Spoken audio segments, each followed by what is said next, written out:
dibentuk oleh Menteri Kesehatan. Jadi jawaban yang tepat nomor 10 adalah yang D.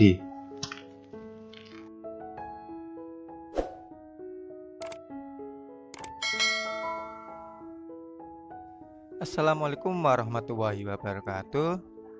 Oke teman-teman, pada kesempatan kali ini kita akan membahas soal-soal SKB Administrasi Negara CPNS 2020. Yuk kita belajar bersama. Mari. Oke, langsung saja ke soal yang pertama. Aktivitas maintenance dalam administrasi kepegawaian diarahkan untuk A. Menghasilkan suatu rekonsiliasi yang layak bagi kepentingan pegawai. B. Memberikan balas jasa yang layak kepada pegawai sesuai kontribusinya. C. Menyeimbangkan kebutuhan dan ketersediaan pegawai dalam jangka waktu tertentu. Atau D. Menjamin kondisi kerja fisik yang baik, kesehatan dan rasa aman pegawai dalam bekerja.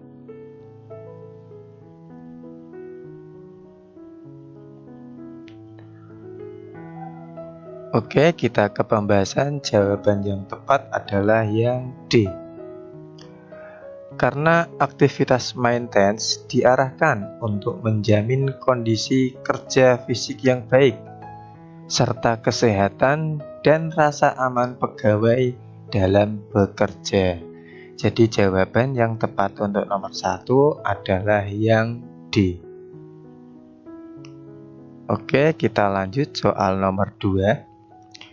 Berikut ini yang bukan bagian dari asas-asas umum pemerintahan menurut Krinz-Leroy adalah asas A. Kepastian hukum, B. Keseimbangan, C. Kesamaan, atau D. Kebijaksanaan.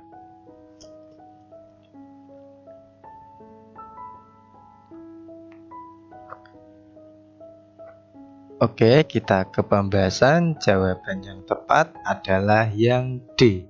Kebijaksanaan. Karena asas kebijaksanaan tidak termasuk dalam asas-asas umum pemerintahan menurut Krinz-Leroy.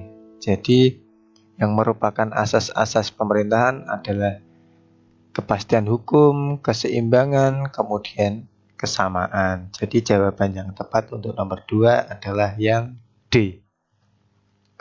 Oke, kita lanjut soal nomor 3. Asas yang mengutamakan keseimbangan antara hak dan kewajiban warga masyarakat dalam penyelenggaraan pemerintahan adalah asas A. Motivasi, B. Kepatutan, C. Profesionalitas, atau D. Proporsionalitas.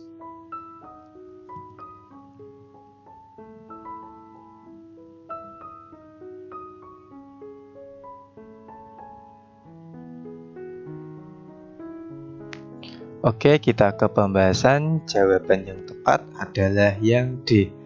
Proporsionalitas.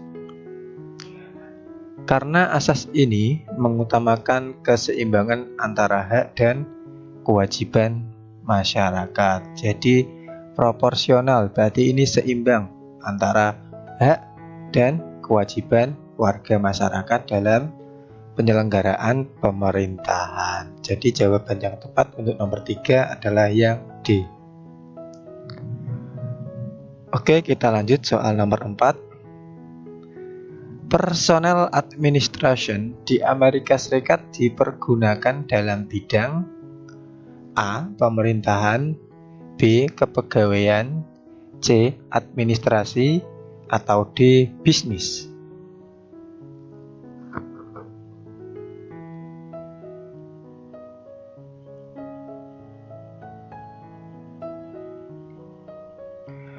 Oke, kita ke pembahasan. Jawaban yang tepat adalah yang A. Pemerintahan.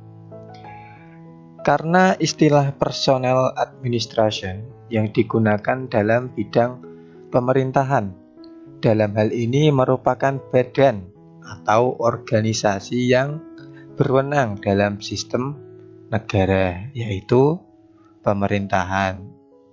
Jadi jawaban yang tepat untuk nomor 4 adalah yang A, pemerintahan. Oke, kita lanjut soal nomor 5. Upaya untuk mencari calon pegawai yang memenuhi syarat diseleksi menjadi pegawai dalam rangka mengisi lowongan yang tersedia adalah A. Formasi, B. Rekrutmen, C. Analisis jabatan, atau D. Orientasi jabatan.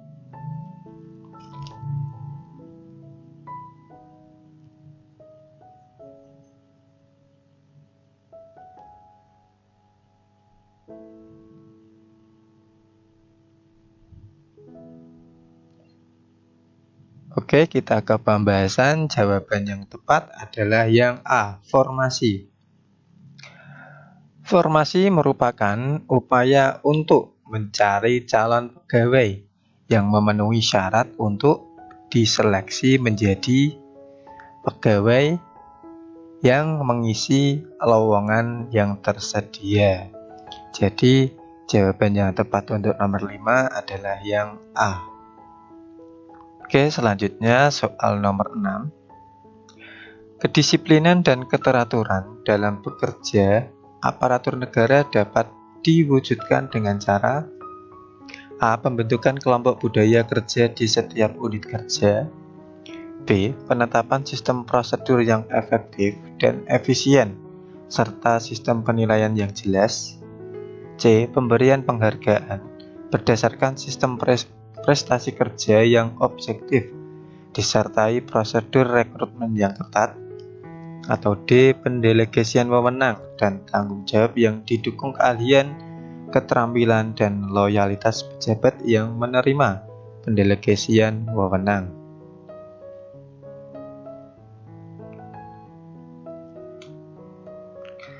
Oke, kita ke pembahasan. Jawaban yang tepat adalah yang B. Karena dapat diwujudkan dengan penetapan sistem prosedur yang efektif dan efisien, serta sistem penilaian yang jelas. Itu dapat mewujudkan kedisiplinan dan keteraturan karena prosedur yang efektif, kemudian dan efisien. Jadi jawaban yang tepat untuk nomor 6 adalah yang B. Oke, selanjutnya soal nomor 7.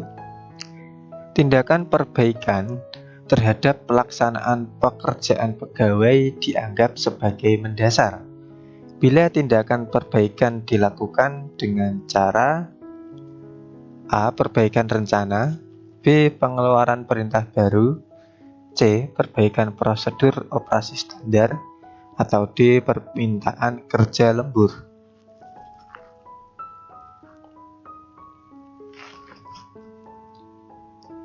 Oke, kita ke pembahasan. Jawaban yang tepat adalah yang C.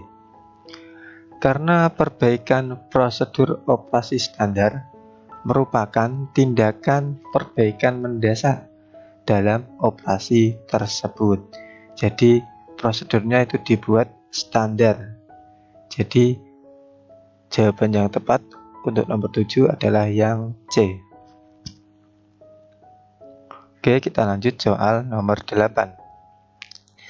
Pemeriksaan surat lamaran yang dilakukan secara fungsional oleh pejabat yang diserahi urusan kepegawaian merupakan A. Audit pelamar, B. Employment function, C. Pemeriksaan administratif, atau D. Penyaringan pelamar.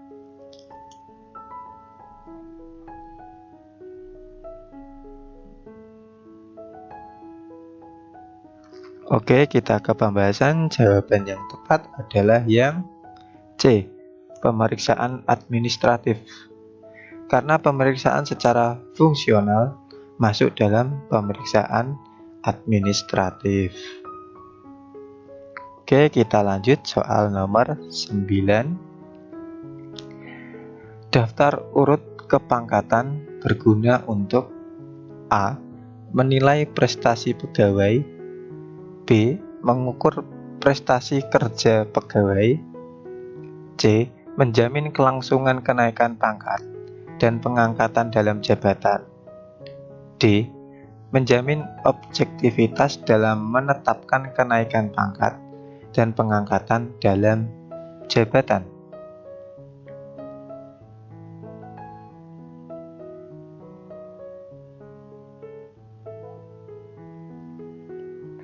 Oke, kita ke pembahasan. Jawaban yang tepat adalah yang D.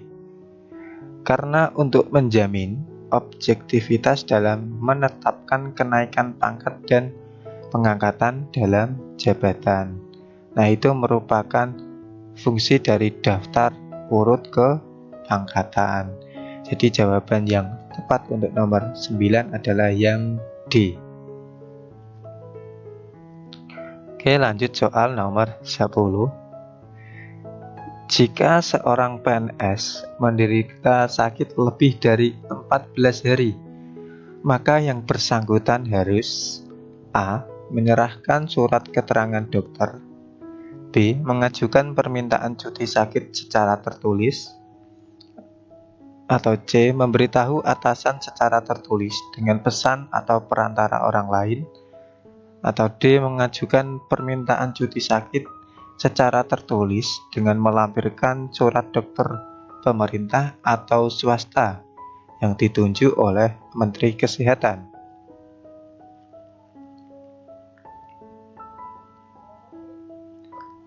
Oke, kita ke pembahasan. Jawaban yang tepat adalah yang D. Harus mengajukan cuti atau cuti sakit dengan melampirkan surat keterangan yang dikeluarkan oleh dokter dari yang ditunjuk oleh Menteri Kesehatan. Jadi jawaban yang tepat nomor 10 adalah yang D. Cukup sekian yang dapat saya sampaikan. Semoga bermanfaat bagi kita semua. Terima kasih. Wassalamualaikum warahmatullahi wabarakatuh.